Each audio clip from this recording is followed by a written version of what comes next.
മഴയുള്ള വൈകുന്നേരങ്ങളിൽ ചൂടോടെ എന്തെങ്കിലും കഴിക്കാനും മഴയെ നോക്കി ചായ കുടിക്കാനും തോന്നാറില്ലേ? അങ്ങനെ എനിക്ക് ഇന്നത്തെ മഴയിലൊരു തോന്നൽ വന്നു. നേരെ അടുക്കളയിലേക്ക് കയറി ഉള്ളിയും തക്കാളിയും പച്ചമുളകും ചെറുതായി അരിഞ്ഞിട്ട് അതിലേക്ക് ആവശ്യത്തിന് ഉപ്പും ചേർത്ത് കുരുമുളക് ചതുക്കിയത് കൂടെ ചേർത്തിട്ട് 6-7 മുട്ടയും കൂടെ ചേർത്തു നല്ല രീതിക്ക് മിക്സ് ചെയ്തെടുത്തു കേട്ടോ. എന്നിട്ട് നമ്മുടെ നോൺ സ്റ്റിക്ക് പാൻ ചൂടാക്കിയിട്ട് അതിലേക്ക് ഒഴിച്ചതിന് ശേഷം 4 ബ്രെഡ് അതിലേക്ക് വെക്കുക. മുട്ട നല്ല രീതിക്ക് വേവുന്നതിന് മുന്നേ എടുത്ത് മാറ്റിക്കഴിഞ്ഞാൽ നല്ല ടേസ്റ്റ് ആയിരിക്കും കഴിക്കാൻ. നല്ല രീതിക്ക് വെന്താലും കുഴപ്പമൊന്നുമില്ല കേട്ടോ. അപ്പം നിങ്ങളുടെ ഇഷ്ടത്തിന് എടുക്കുക. അപ്പം ഇതൊക്കെ കണ്ടിട്ട് ഇത് റൗണ്ട് ആക്കാൻ സിമ്പിളായിരിക്കും എന്ന് പറഞ്ഞിട്ട് ഏട്ടൻ അങ്കത്തട്ടിൽ വന്നിട്ടുണ്ടെങ്കിലും റൗണ്ട് ആയില്ല.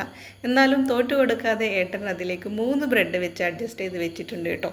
പക്ഷേങ്കിൽ അതിലൊന്നൊരു കാര്യമില്ല, ഷേപ്പിലൊന്നൊരു കാര്യമില്ല. എന്തായാലും നമ്മൾ ഈ ബ്രെഡിനെ കട്ട് ചെയ്ത് മാറ്റിയിട്ടേ കഴിക്കത്തുള്ളൂ. അതുകൊണ്ട് ഞാനും വായു പൂട്ടി വെച്ചു കേട്ടോ. അപ്പോൾ ആൾ കുക്ക് ചെയ്തിട്ട് നമ്മൾ പ്ലേറ്റിലേക്ക്, സെർവിങ് പ്ലേറ്റിലേക്ക് മാറ്റി വെച്ചു. ഇതിനെ ഞാൻ 4 കഷ്ണങ്ങളാക്കി മാറ്റി കേട്ടോ. ഓരോ ബ്രെഡിനെ സെപ്പറേറ്റ് ആക്കി വെച്ചു. ഇതേപോലെ മടക്കിയെടുത്ത് കഴിക്കാൻ സൂപ്പറായിരിക്കും, കൂടെ ചായയും.